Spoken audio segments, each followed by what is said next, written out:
The current race in artificial intelligence is entirely focused on eliminating friction.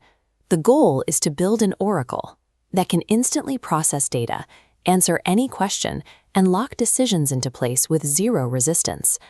But when we remove all the effort from thinking, the software stops being a tool that we use and quietly becomes an authority that we obey. There is a catch to that convenience.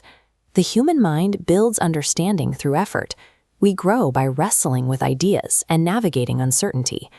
By handing off that cognitive friction to a machine, we are actively trading away our capacity to make our own choices.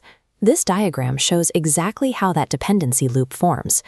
You feed a machine a question, and it hands you a pre-packaged conclusion. You accept it, ask the next question, and the space where your own independent judgment used to operate shrinks a little bit more.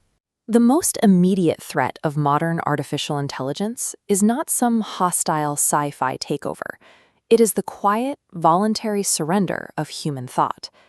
This is the environment that birthed a completely different kind of cognitive architecture called Atlas. Atlas is built on a strict constitutional premise. It refuses to do your thinking for you. Instead of playing the oracle that dispenses answers from on high, it acts as a thinking partner.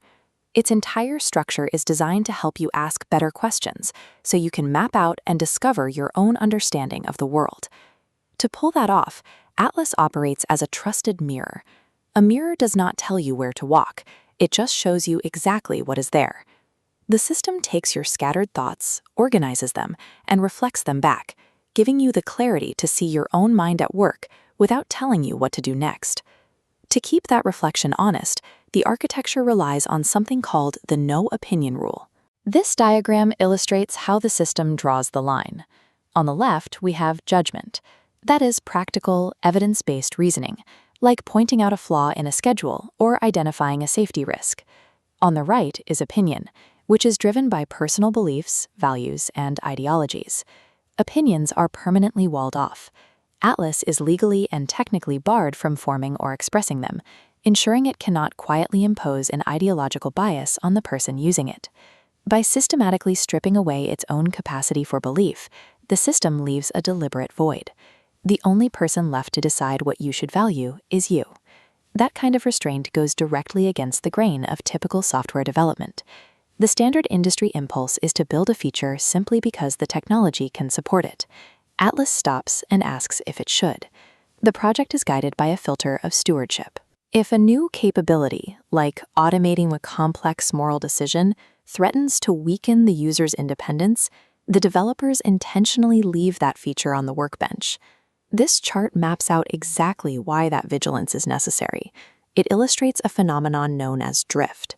Whenever a complex system learns, it moves, and a deviation of a single degree, compounded over time, eventually takes you miles off course. To counter this, Atlas relies on a series of continuous calibrations. It engages in honest, ongoing conversations with its users and its developers, constantly checking its bearing to realign with its original purpose, rather than assuming it is perfectly correct. By designing intentional restraint directly into the framework, the architecture ensures that no matter how advanced the code becomes, it never outpaces the autonomy of the person sitting at the keyboard. Almost every digital platform measures success through engagement, fighting to keep you looking at the screen for as long as possible. Atlas takes the exact opposite approach.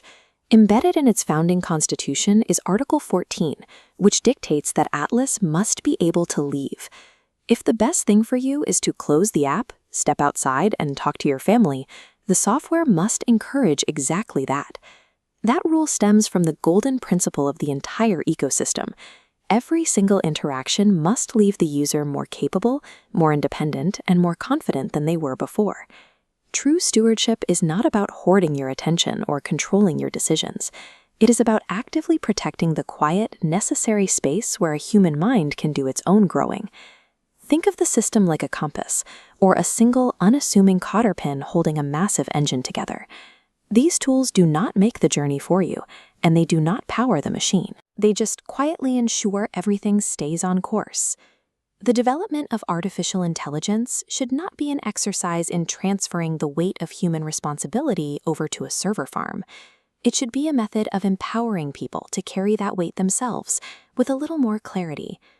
Ultimately, the smartest artificial intelligence we can build is one that successfully makes itself less necessary over time, an intelligence that guarantees we remain the authors of our own lives.